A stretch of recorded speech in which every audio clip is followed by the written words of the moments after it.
मसीह यीशु में आप सबको सलाम।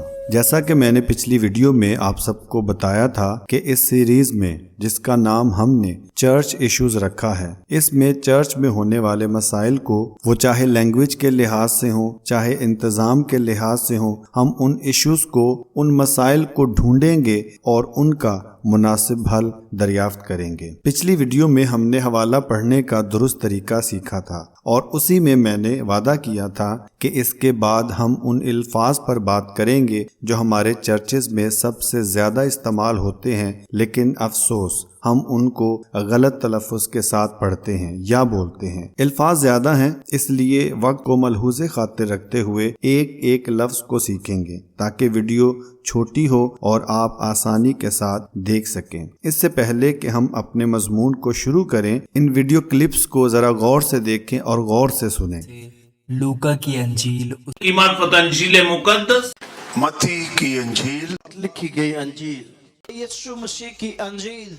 आपने देखा कि कितने बड़े बड़े लोग हैं हवाला पढ़ रहे हैं, और ये नहीं कि किसी दूर दराज के एक छोटे से गांव के एक छोटे से चर्च में, बल्कि नेशनल टीवी पे, यानी ऐसे टीवी पे जो पूरी कौम में, पूरे मुल्क में देखा जाता है, उस पर बोल रहे हैं, हवाला पढ़ रहे हैं। और हवाला पढ़ते हुए किस तरह से एक लफ्ज का इस्तेमाल किया जा रहा है जिसको ना सिर्फ मसीही बल्कि हर कौम के लोग देखते हैं और सुनते हैं। वो क्या सोचेंगे कि हम कैसे लोग हैं कि जिनको अपनी किताबों के नाम भी ठीक से पढ़ने नहीं आते, बोलने नहीं आते। आज के दिन में हमारा मजमून है लफ्ज इंजील, लेकिन आपने वीडियो क्लिप्स में सुना सारे खुद्दाम इसको इंजील नहीं बल्कि अंजील पढ़ रहे हैं। और आप उर्दू की डिक्शनरीज में देखें, उनमें किसी भी डिक्शनरी में लफ्ज अंजील है ही नहीं है। जो लफ्ज आपको मिलेगा वो लफ्ज मिलेगा इंजील, यानी अलिफ के नीचे जेर है, अलिफ के ऊपर जबर नहीं है। लेकिन फिर भी हमारे अक्सर लोग इसको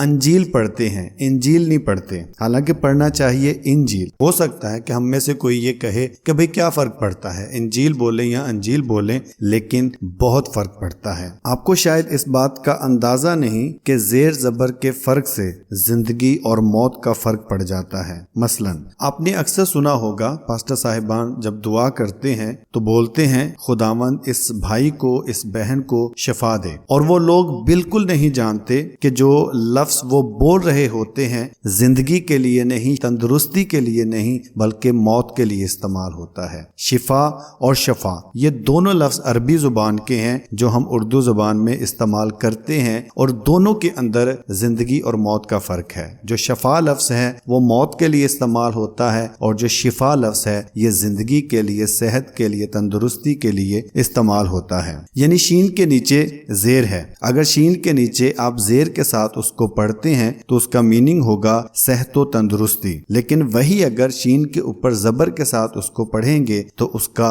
मतलब मौत गिना जाएगा। हम बिल्कुल भी इस बात का ख्याल नहीं करते, लेकिन सिर्फ और सिर्फ एक जेरो जबर के फर्क से जिंदगी और मौत का फर्क पड़ गया। मेरा कंसर्न सिर्फ ये है कि वो लफ्ज जिसको सुनकर हमारे दिल खुशी से भर जाते हैं वो हम सही तलफ़ुज़ के साथ बोलें। क्या आपके नज़दीक खुशखबरी यानी इंजील कोई आम लफ्ज है? यही लफ्ज है कि जिसके ज़रिए से हमारे दिल में एक उम्मीद है कि हम खुशखबरी के वसीले से निजात पाते हैं। वो हम सही तलफ़ुज़ के साथ बोलें। होना ये चाहिए कि इस लफ्ज को ज़्यादा से ज़्यादा सीखें ताकि जब कोई पूछे तो हम बड़े अच्छे तरीके से बोलें, बड़े अच्छे तरीके से उनके सामने इसकी वजाहत कर सकें। इंजील लफ्ज बेसिकली अरबी जुबान का लफ्ज है जो यूनानी लफ्ज युंगेलियन की अरबी शक्ल है, जिसके मानी है खुशखबरी और बशारत। नए अहदनामे के यूनानी मतन में यह लफ्ज करीबन 100 बार इस्तेमाल हुआ है। इस्तिलाह में इससे मुराद खुदा का पैगाम,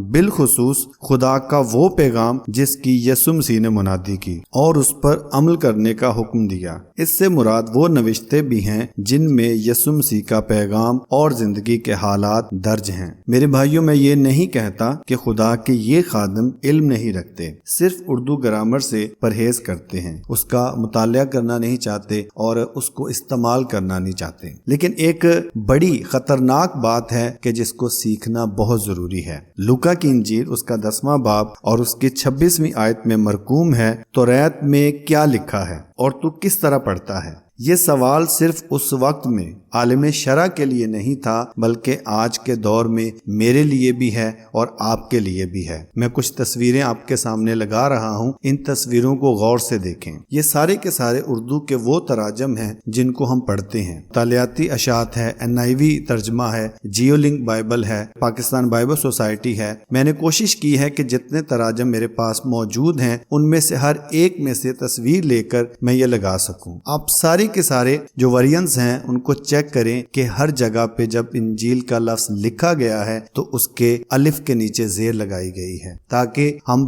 دیکھ کے اس کو اچھی طرح سے پڑھ سکیں، لیکن افسوس ہم دیکھ کے بھی اچھے طریقے سے نہیں پڑھتے۔ اگر آپ پھر بھی اس بات پر بضد ہیں کہ ہم نے ایسے ہی پڑھنا ہے تو ایک اور حوالہ میرے ساتھ ضرور آپ دیکھ لیں، پھر اس کے بعد آپ کی مرضی ہے، آپ جیسے مرضی پڑھ لیں۔ 2 قرنتیوں اس کا 3 باب اور اس کی 6 آیت، اس میں مرقوم ہے لفظ مار ڈالتے ہیں۔ آپ کو یہ لگتا ہے کہ لفظوں سے کوئی فرق نہیں پڑتا، لیکن لفظوں سے بہت فرق پڑتا ہے۔ لفظ مار ڈالتے ہیں۔ اگر وہی لفظ آپ اچھے طریقے سے بولیں، اچھے طریقے سے ان کا استعمال کریں تو وہی لفظ آپ کے لیے زندگی کا باعث بنتے ہیں، لیکن اگر انہی الفاظ کو آپ غلط طریقے سے بولیں اور غلط طریقے سے ان کا استعمال کریں تو وہی آپ کے لیے موت کا سبب بھی بن جاتے ہیں۔ کہیں ایسا نہ ہو کہ ہماری یہ آزادی جو ہم فضل کے وسیلے سے سمجھتے ہیں کہ ہم فضل کے دور میں ہیں، ہماری یہ آزادی ضرور ہمارے لیے کسی نہ کسی وقت میں مصیبت کا باعث بنے گی۔ انجیل میں مرقوم وہ تمثیل آپ کو یاد ہوگی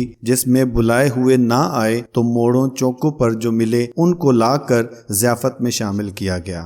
غور سے اس کو پڑھیں کہ وہاں پر بھی ایک شخص ضیافت میں ضیافت کے معیار کے مطابق لباس پہن کے نہ آیا تو اس کو جہنم میں ڈالنے کا حکم دے دیا گیا۔ یہ نہیں کہ اگر ہم فضل میں ہیں تو ہمارے لیے ہر طرف سے چھوٹ ہے، ہمارے لیے بھی کچھ حدود و قیود ہیں کہ جن کے مطابق ہم نے تعلیم دینی ہے، جن کے مطابق ہم نے سکھانا ہے۔ کیا خدا ہمیں حکم نہیں دیتا اسی طرح سے جس طرح سے گزرے وقت میں دیے گئے، ہمیں بھی اسی طرح سے حکم دیے گئے ہیں۔ آپ یہ نہ سمجھیں کہ آپ فضل میں ہیں تو جو مرضی کرتے پھریں، جو مرضی بولتے پھریں۔ میرے بھائیوں، ہم چرچ میں برکت لینے جاتے ہیں، کہیں ایسا نہ ہو کہ اپنی چھوٹی چھوٹی غلطیوں کی وجہ سے برکت کی جگہ کچھ اور ہی لے کے آ جائیں۔ یاد رکھیں کہ مرقوم ہے استاد زیادہ سزا پائیں گے۔ یعقوب 3 باب اور اس کی 1 آیت میں یہ مرقوم ہے۔ میرے بھائیوں، جو کچھ بھی ہم سامنے سٹیج پر کھڑے ہو کر بولتے ہیں عوام اس کو سنتی ہے اور اتنے غور سے سنتی ہے اور مانتی ہے۔ ان کے نزدیک جو کچھ ہم بول رہے ہوتے ہیں وہ 100% سچ ہوتا ہے، لیکن اگر ہم سٹیج پر کھڑے ہو کر جو مرضی بولتے جائیں، جس طرح سے مرضی بولتے جائیں،